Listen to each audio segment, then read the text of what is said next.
Bonjour et bienvenue sur Softing IT Networks. Softing IT Networks est votre partenaire pour comprendre et mesurer la technologie de l'information. Je suis Laurent Michel.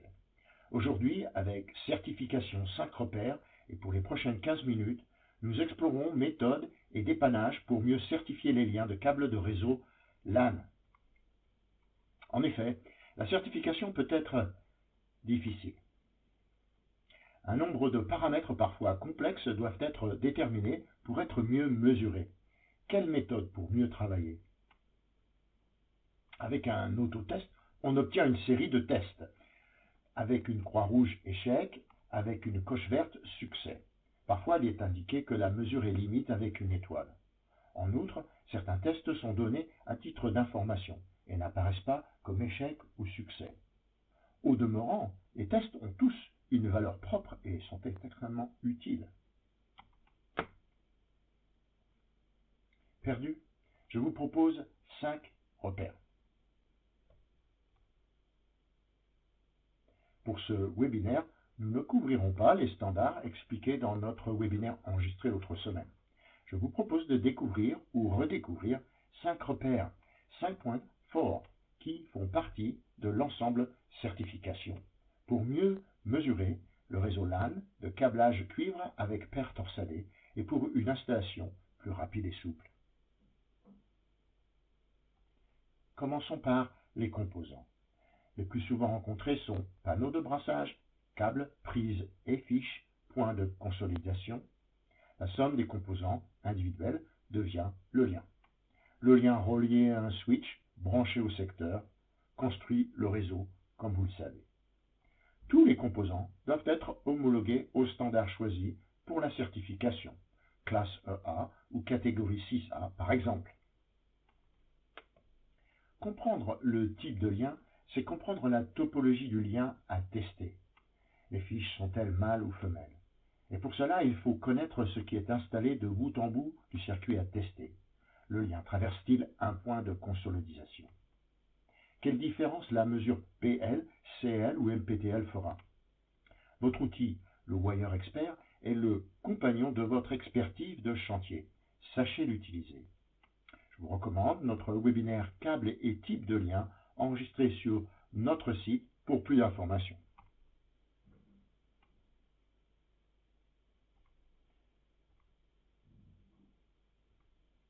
Continuons avec cette animation plan de câblage. Ici, nous insistons sur l'écrantage et la norme de plan.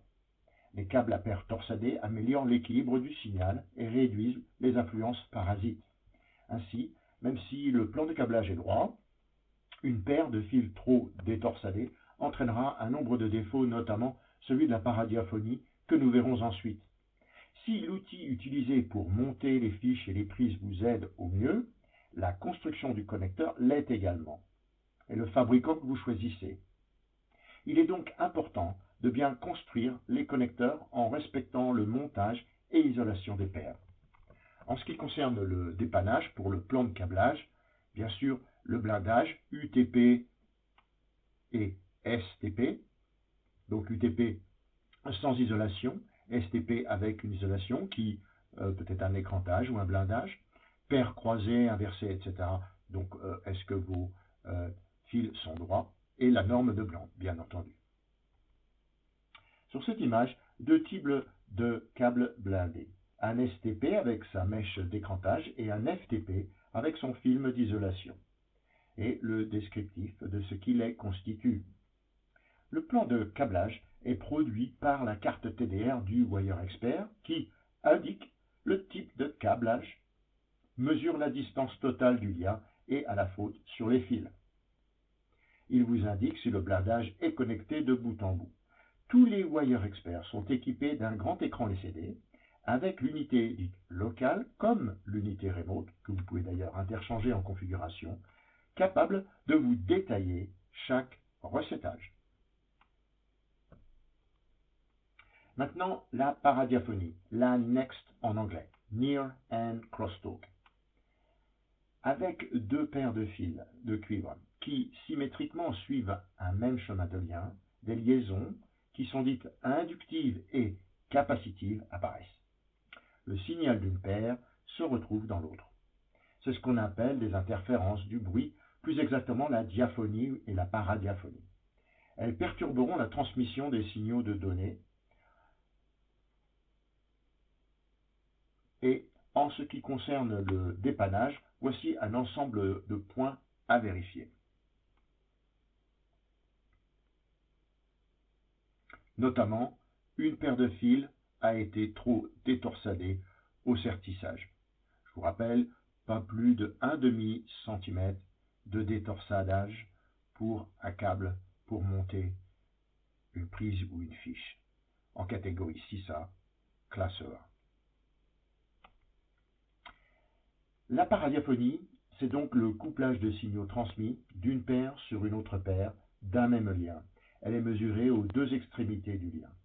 Avec les unités locales et remote, vous savez quel connecteur est à reprendre et quelle paire est à la faute en consultant la recette Next sur le terrain. Ici, sur le WireExpert, avec la roue de configuration, par exemple, choisissez local et remote avec GraphPair et vous obtenez l'analyse et la provenance du ou des défauts. Ici, j'ai un défaut des deux côtés. Il faudra donc que je refasse mes deux connecteurs sur d'ailleurs les mêmes paires. Vous voyez, local et remote, 1, 2, 4, 5. Avec une marge en négatif, moins 2.4 dB, moins 2.2 dB. Sur le graphique du logiciel export gratuit, c'est l'espace entre la ligne de norme et les mesures qui montre la qualité du lien. Vous voyez ici, tout est passé avec une petite coche verte, toutes les analyses spécifiques de la certification pour ici 500 MHz, classe EA, catégorie 6A. Et donc on peut regarder le coussin visuellement, voir qu'on a une bonne tenue avec un bon espace de notre lien. Bien sûr, ça pourrait être un peu plus rapproché. Si ça passe, eh ben c'est bien. Voilà. Suivons la présentation maintenant avec perte de retour. Alors, la perte de retour permet d'identifier la performance de chaque paire pour la connexion locale et remote. La perte de retour mesure les réflexions qui se produisent au niveau des possibles manques d'homogénéité du lien, de la résistance de l'onde à l'intérieur du câble, l'impédance.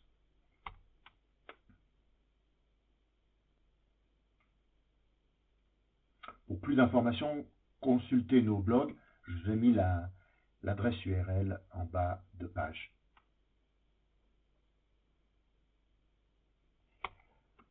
Pour le dépannage de la perte de retour, des segments de câbles peuvent être écrasés ou trop coudés sur d'anciens réseaux. Encore, vérifiez la prise ou le sertissage défectueux, mais plus exactement l'installation de connecteurs de fabrication différente, car c'est une source de problèmes sérieux. Plus loin, nous aborderons le localisateur qui vous permettra de visualiser l'état réel du lien sur tout son chemin. La perte de retour mesure la puissance du signal transmis, réfléchi vers l'émetteur. Elle est une indication la plus importante de la robustesse de l'installation du lien, puisqu'elle analyse le lien dans son ensemble, généralement. Sur le graphique, c'est l'espace entre la ligne de norme et les mesures qui montrent la qualité du lien. Si le test est un échec, sur le WireExpert comme sur Export, la mesure franchira le standard représenté par la ligne rouge en haut ou en bas du graphe. Vous voyez ici et là. Donc on aura une oscillation qui s'approchera trop près ou qui franchira la ligne du standard. Et cette courbe, vous pouvez l'obtenir soit vers le haut ou soit vers le bas, c'est-à-dire avoir le graphique inversé, aussi bien sur notre logiciel que sur notre certificateur. Une fonction supplémentaire du WireExpert, le localisateur, est une représentation graphique d'événements sur le lien. Tout ce qui échoue avec Next ou RL, c'est-à-dire paradiaphonie ou perte de retour, devrait être visible avec le localisateur. Le localisateur peut vous montrer le chemin caché d'un lien. Je vous montre ici une bonne mesure et une mauvaise. Ici, on voit clairement l'entrée du lien avec le localisateur Next, c'est-à-dire par radiophonie, et sa sortie sur un lien d'un peu plus de 30 mètres. Ici, un autre lien, quelques 20 mètres, entrée, sortie, et aucun événement sur le lien. Ici, un problème, un échec d'ailleurs.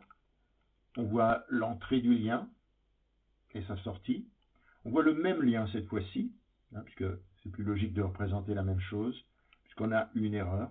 On la voit en Next et en RL, en paradiaphonie et en perte de retour, avec un connecteur au beau milieu de notre lien.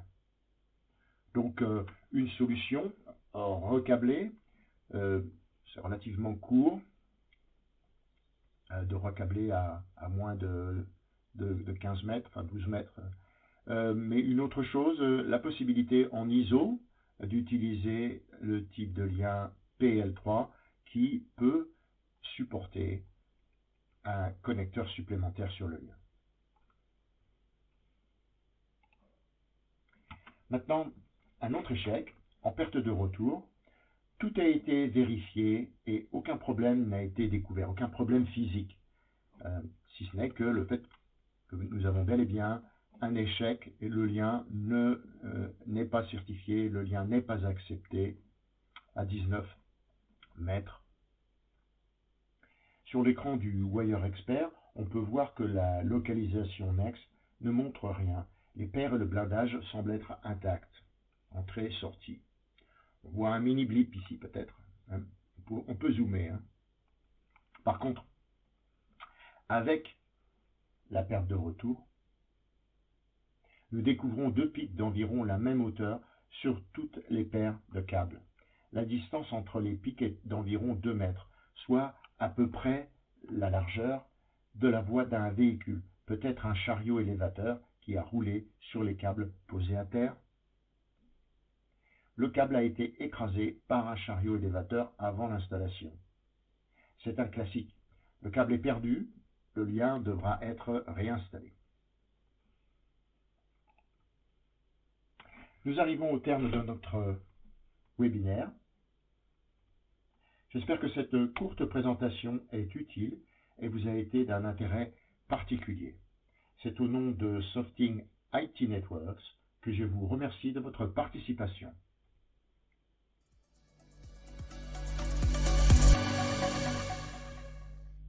À très bientôt.